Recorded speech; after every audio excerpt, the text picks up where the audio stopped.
Welcome to Starting Out, the show that takes you inside the exciting world of entrepreneurship and showcases the incredible journeys of new business owners and budding entrepreneurs. Join us as we explore the challenges they faced, the lessons they learned, and the triumphs they achieved. Get ready to embark on a thrilling adventure as we uncover the secrets of success on Starting Out. My name is Francine, and today our guest will be none other than the founder of IndieSoup Media. That's right, we got Dr. Tachi in the house today, so I'm going to bring her right on in, and we're going to have a little conversation. Dr. Tachi, welcome. Thank you for having me. I'm so honored to be on Starting Out. Yes, starting out, we talk a lot about how people got started because people need to understand the journey and get inspired from the journey, the ups, the downs, the detours, all of those things that go into making a company or a ministry or a business successful. So why did you start? Look, just tell us a bit about your background. Let's do that. How did you get started in media? Because you're known for media. Yeah, so my nickname when I was little was TV Addict. If that doesn't give you an indication of why I'm in media, I don't know what does. I've gone through different thoughts of what I wanted to do, or had gone through different thoughts of what I wanted to do, when I got older. And I ended up here. So like I said, when I was little, we used to watch TV. My sister and I used to watch TV so much that both of us became called TV addicts. So I was like, well, whatever. Thank you for the honor. So I've always loved television. I've always loved the arts in terms of theater and film and dance. So I've loved anything that had a presentation or artistic aspect to it. And so when I was going to college, this was like 9th grade. I was a freshman in high school. And of course, African parents are always asking what it is that you're going to major in. Forget you just came out of 8th grade. So I was really interested in fashion design. And that's what I thought. My plan was to go to FIT in New York and to get into fashion design. Yeah, African parents have other plans for you. So my father was actually the one that said, well, because you like television and plays and acting, why don't you think about mass communication? I'm like, what's that? So when I did some research, I found out it's exactly everything I've been doing. Ended up majoring in mass comm 3 times. My doctorate is also in mass communication, general communication and mass communication. And so that's a little bit about my background. Okay, yeah. So you came, go back a little further. How did you all end up here in the United States? Tell us the story. Yeah, so interesting thing. My father came to this country, to Iowa first in the 1960s. So back when he was in Nigeria, he was a clerk at a shop. I think it was like a bookshop or like a copy shop. And this was like in the 60s. And there was a couple that were working on their PhD. Both of them were working on a PhD in anthropology and named the Hendersons. Hello to Professor Henderson if he's watching this. So the Hendersons were from Connecticut at the time. They were in Nigeria working on research, their anthropology research, because they were doing research on my ethnic group, Igbo people. And they happened to go in to get like some copies at the time. I guess it was like mimeograph machine, and started talking to my father and some of the people in the store. And my dad said, yeah, I'd really like to go and study in the US. And from there, that's how it happened. They would write to each other. He said, they were like, why don't you come to the US and study? So they helped in terms of the sponsorship, and he went to Iowa first, My dad got to Iowa in the middle of the winter with a suit coat because it's hot in Africa. He didn't know it was cold. So all he came with was a suit jacket. He said, I was so cold. I bet you were.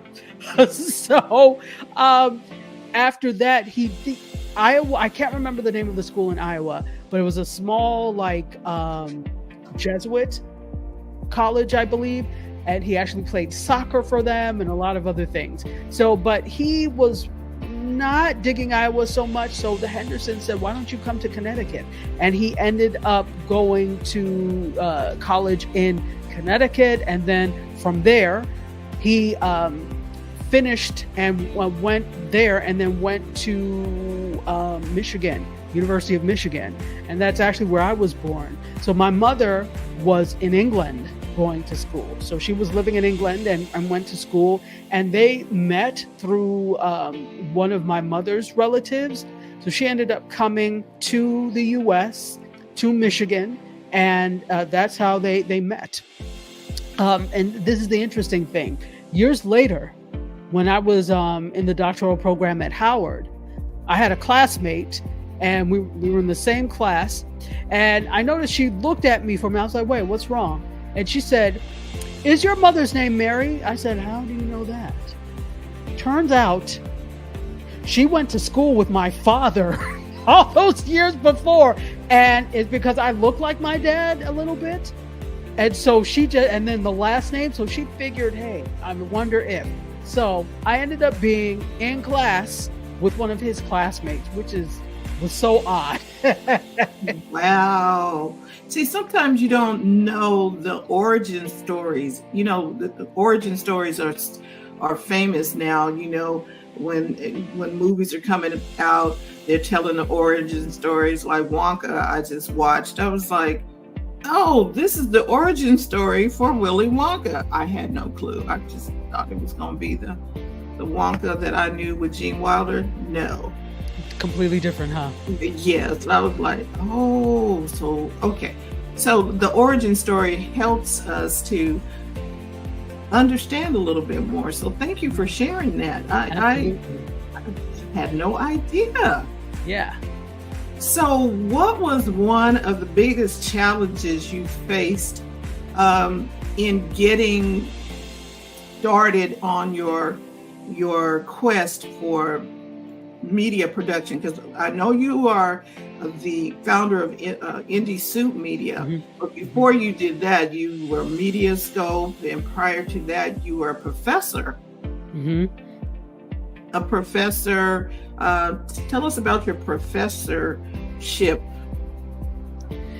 Yeah, interesting. So, I always tell people that when people say I'm interested in working on a PhD or a doctorate, I'm like, before you register anywhere, please come and talk to me, because I have, insight that I want to impart to them as, when you're pursuing this type of advanced degree. First of all, why do you want to do it?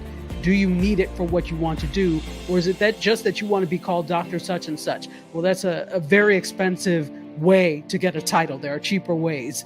So I always tell people when they're considering to come and speak to me, because there are so many things that you don't know when you're trying to get into it. So I would say, come and speak to me or talk to somebody, when it comes to that. The professorship thing started, and I said that to say, because of the good guidance that I had in my doctoral program at Howard University, that's how I started teaching before I even graduated. So I started teaching my second year in the doctoral program. And at that time, I was only probably like 2 years older than my oldest student. So, a lot of us in the program, we were like super young, because I went straight through all the way through school. I had one semester break, and that was because they didn't accept doctoral students in the spring. It was only in the fall. So I had the spring off, like right after I graduated with my master's. And so I started teaching like the second year in. So I was teaching there, and then I said, well, because at that time, the professoriate was really definitely going to be my path. Initially, I was wanted to do industry. I thought I was going to do something like maybe PR for a record label or whatever. But when I saw what was out there in the job market and the types of things that were there, I was like, I'm sorry, I have a master's degree. I will not. I am going back to school. So that's how I ended up entering the doctoral program. By the way, after the deadline for the applications, because my plan was not to do a doctorate at all.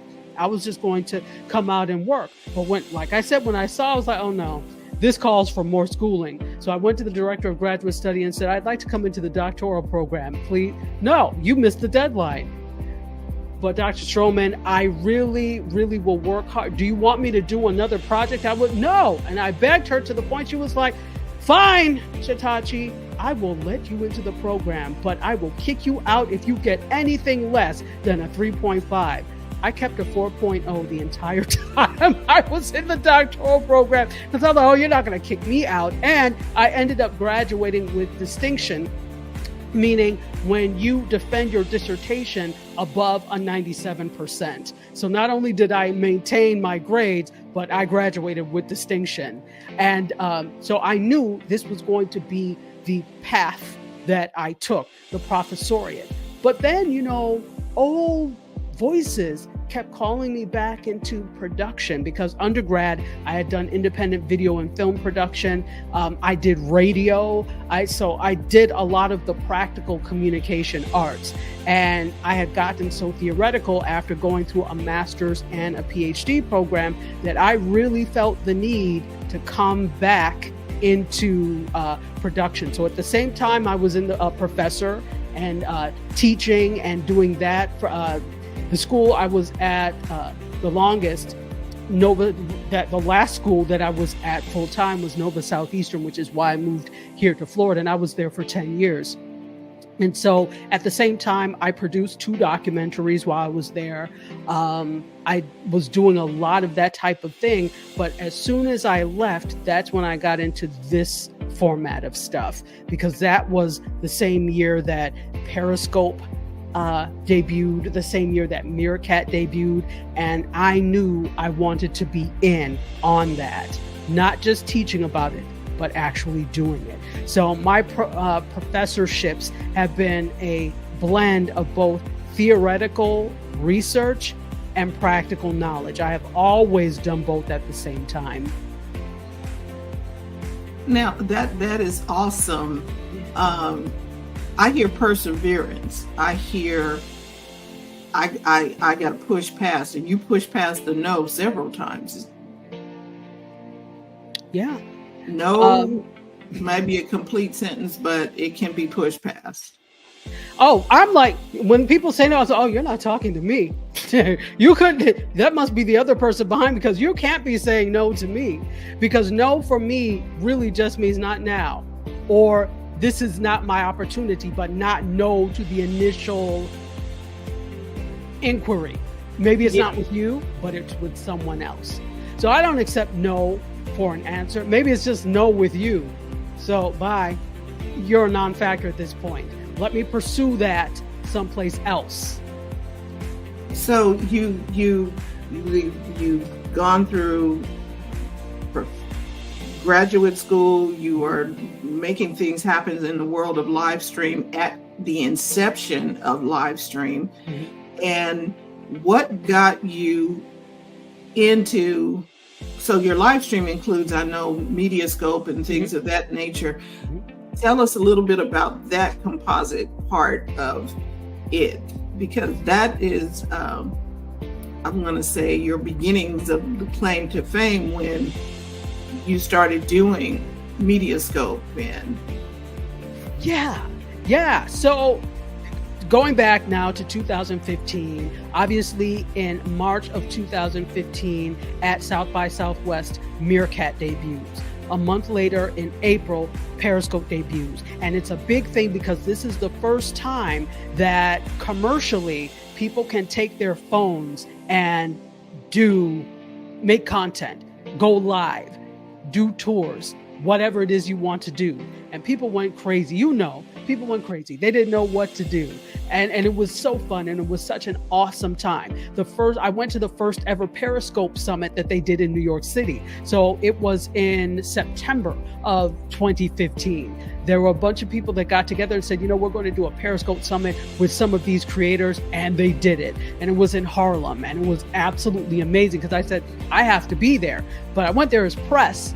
So I also got to cover it for the publication that I wrote for. And I went live on Periscope from the Periscope Summit. So it was actually really very cool. So I started doing it there at the inception. But I did not have my own show yet.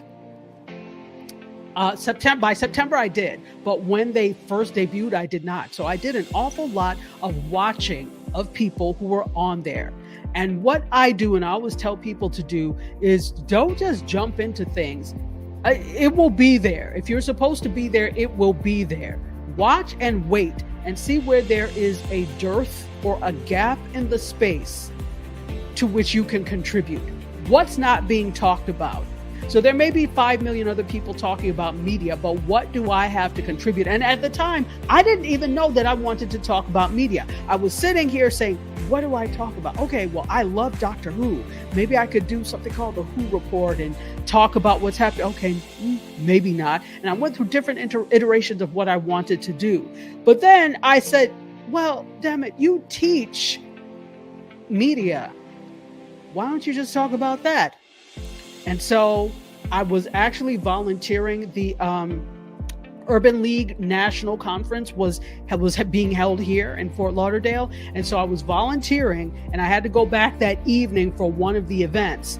And right before the event, I said, you know what? I'm just going to go live right now and talk about it. So I did. So July 29, 2015 was the first episode of Mediascope. I had one person that tuned in, and we had a great conversation, and that person has been tuning in ever since then. So so David, if you're watching, what's up? He's like the first Mediascoper ever. And so that's when I started doing it, and I started coming back, and it was a Wednesday. So I said, I don't know if you guys like Wednesdays, but we'll try this and see. Wednesdays at 6:00, because I was thinking news, right? News comes on usually at 6:00. So I'm like, all right, we're going to do Wednesdays at 6. And it's been Wednesdays at 6 ever since. We've evolved to, at first I was using 2 devices. So remember, at the time, we couldn't do stuff like this. You could not use an encoder to go live to several different places. You had one place, and if you wanted to go live to someplace else, you needed to have 2 devices. So I had an iPad and my phone. Meerkat was on one and Periscope was on the other, and I would look back and forth and talk to them. I became an expert in not missing people's questions because I knew they were going to fly. So I was on both, but never did they meet.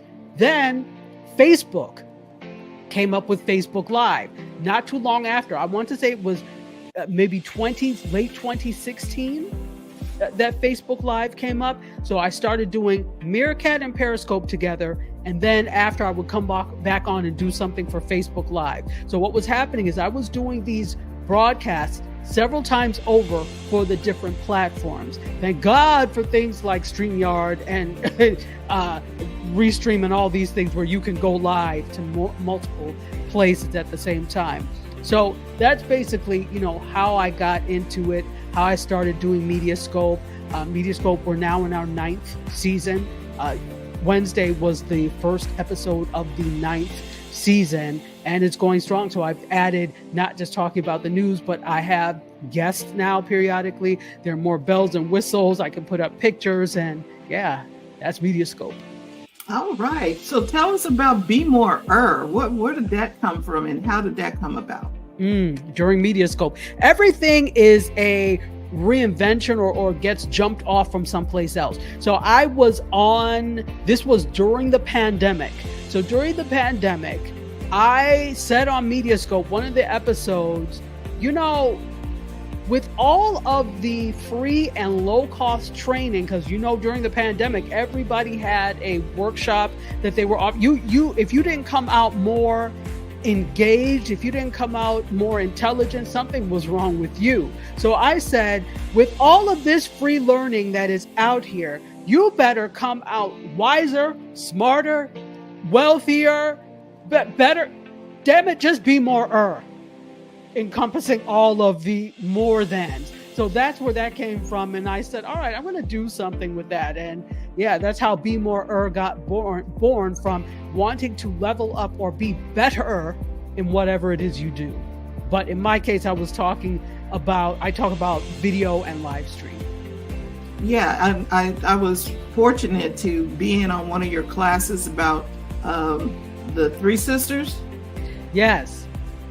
Yeah, that was good. So I strongly suggest that when Dr. Tachi puts out a training session, you all tune in and get some knowledge, because it was really, really good. It was well presented, and we got PDFs and things, and we now have no excuses for not having a well-lit production. So thank you very much for that. Now that brings us forward. What are you doing? I'm going to talk about IndieSoup. I am going to get there, but you're doing something else now with another person on Wednesdays. Yeah, am I doing something with another person? Oh, yes, I am. Ha ha! That shows you I do so much stuff I forget. So yes, every Wednesday, I am actually the pop culture correspondent for The Kenny Burns Show. And The Kenny Burns Show, if you're not familiar, he is a really big, initially started off in the music industry. Now he has his own radio show and platform out of Atlanta. So I am one of The Kenny Burns Show's correspondents, pop culture. And so I do a segment called Pop Gumbo that gets posted every Wednesday, usually like sometime in the afternoon. Pop Gumbo. Okay, y'all know, go look for it. All right, so now we're here with IndieSoup Media. What made you want to do a network, not just a programming or a show, but now we're talking about an entire network? Because of people like you and Francine, because there are other creators that I know that are like me, that are making content. I wouldn't call it spinning wheels, because we are getting somewhere, but we're making content in silos on our own. And it just occurred to me that, and in fact, the funny thing is, I don't know if you remember, but a while back, we all had a conversation after, Tech Divas, about putting together some type of big schedule of all of us that were content creators, so that we would all know where we are at any time. I remember that. So this is in a way an offshoot of that type of idea, because I said, well, rather than all of us actually being solo actors on our own, why don't we collaborate and come together under one umbrella, so that there's strength in numbers, right? So I thought it made more sense to create a platform where creators could come that is curated. So obviously I love YouTube, but YouTube is a hodgepodge of everything.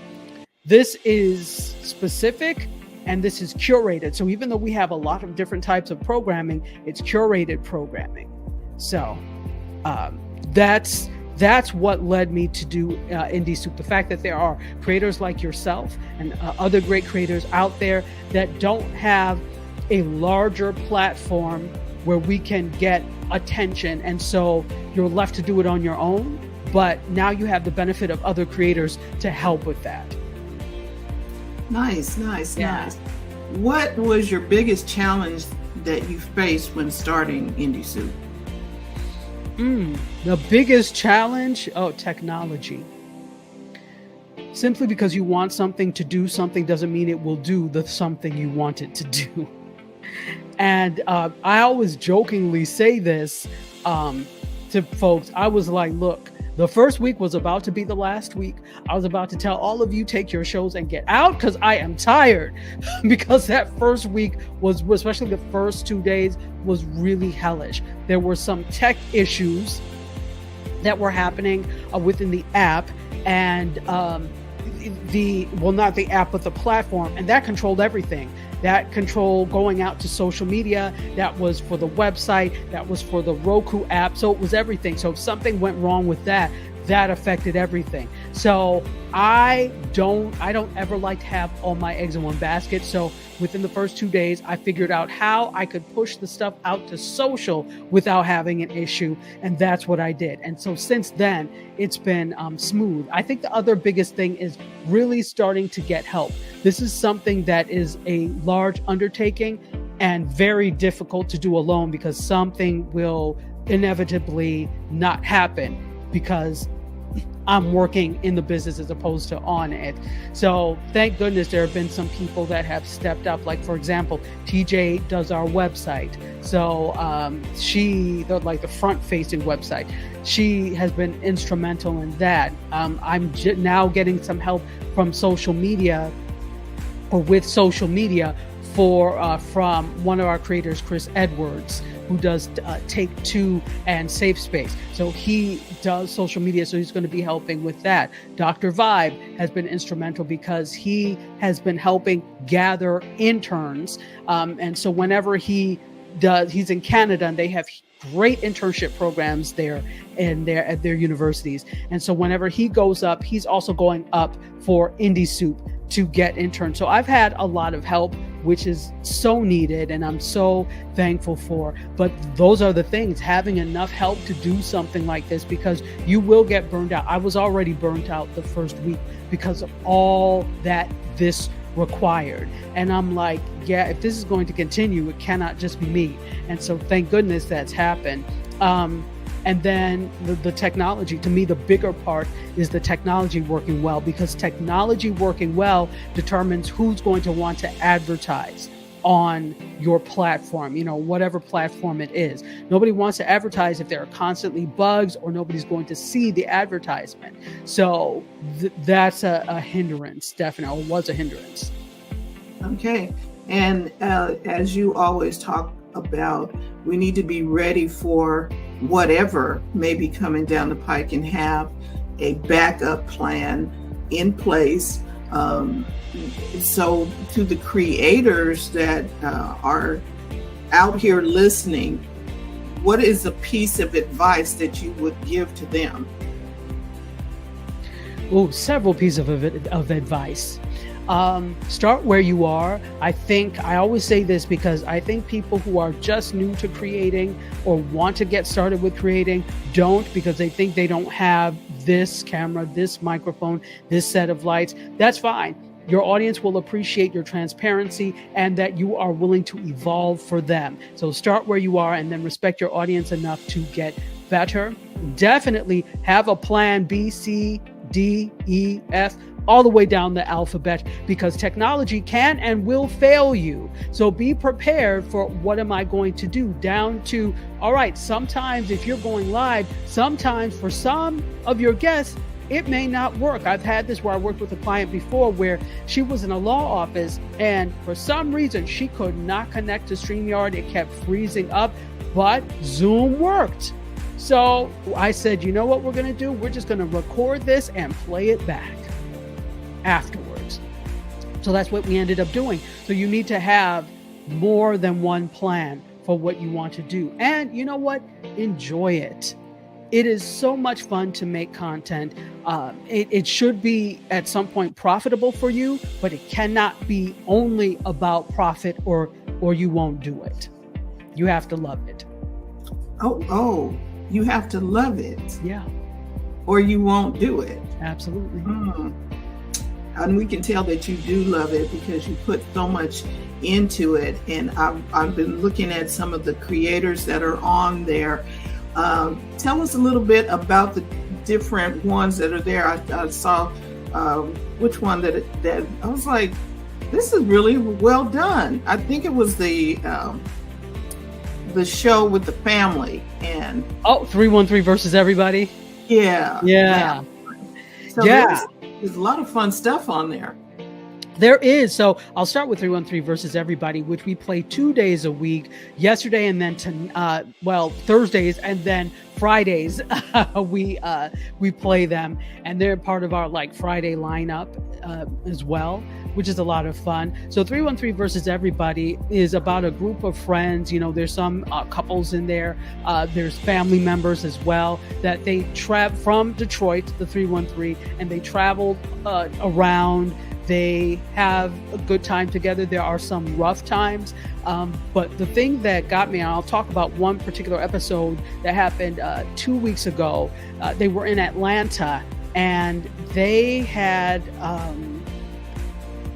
different conversations. And one was with the group of men that had gone. And the youngest of the group is Justin, who's 29, was talking about the struggles that he had since he lost his grandmother, and the fact that he was in therapy, and the fact that he was just so transparent, to the point that one of the other cast members, a cousin, he started tearing up and he was crying. And I love to see that, because it teaches particularly Black men that it is okay to be transparent and to talk about these things, because if you don't let these things out, either through group therapy and therapy, they manifest in other destructive ways. So I thought it was so important to see that. And I love 313 versus Everybody. This is their first time doing anything like this, and they put a lot into that production. We have your show, as I mentioned before, starting out, and TJ's show, Ask TJ About Marketing. That comes on Mondays, and Mondays is our slate where we talk about we talk about business and inspiration. So there are a lot of great shows. Mediascope is on there, of course. Be More is on there, and also Pop Gumbo is on there. If you have a platform, put yourself on your platform. That's what it's there for. But we have shows about fashion.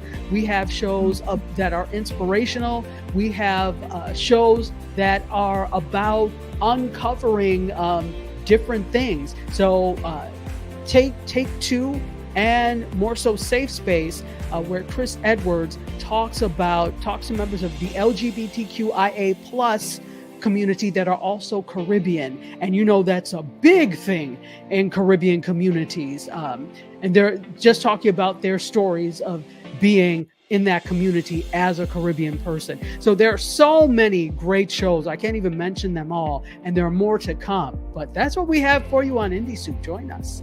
All right. So where can we find IndieSoup Media? You can watch IndieSoup Media on the Roku app. If you go to the Roku app store, just download IndieSoup Media, the app. You can watch on indiesoupmedia.tv. You can watch on YouTube, Facebook. You can also watch on Twitch and X. So they're all there, and we'll be on more soon. The broadcast day starts at 4 p.m. Monday through Thursday, and then at 6 p.m. on Fridays. Right. Dr. Tachi, thank you so much. I'm going to ask you 2 questions, and we will be out. So Absolutely. What is your favorite charity or cause? Oh my goodness. So there are a lot, but I really, really love Smile Train. I have a cousin who works for Smile Train, and they actually work with providing free surgeries for children that are born with like cleft lips and cleft palates. So she works with them, and that's one of my favorites. And then also Mercy Ships, which does free surgeries as well. They have a big, basically like cruise ship that they turn into a floating hospital, and they'll dock in different places like in Africa, etc. And they'll do these free like surgeries. Like if somebody has bow legs, they'll do that. I think they also do cleft lip and cleft palate surgery. So those are 2 of my favorite charities that I like. Okay, and my final question, what's one thing in your purse or briefcase that you cannot do without? Oh gosh. Now that's a terrible question, because if it's in there, it means I need it. But hand sanitizer in this day and age, hand sanitizer. Okay.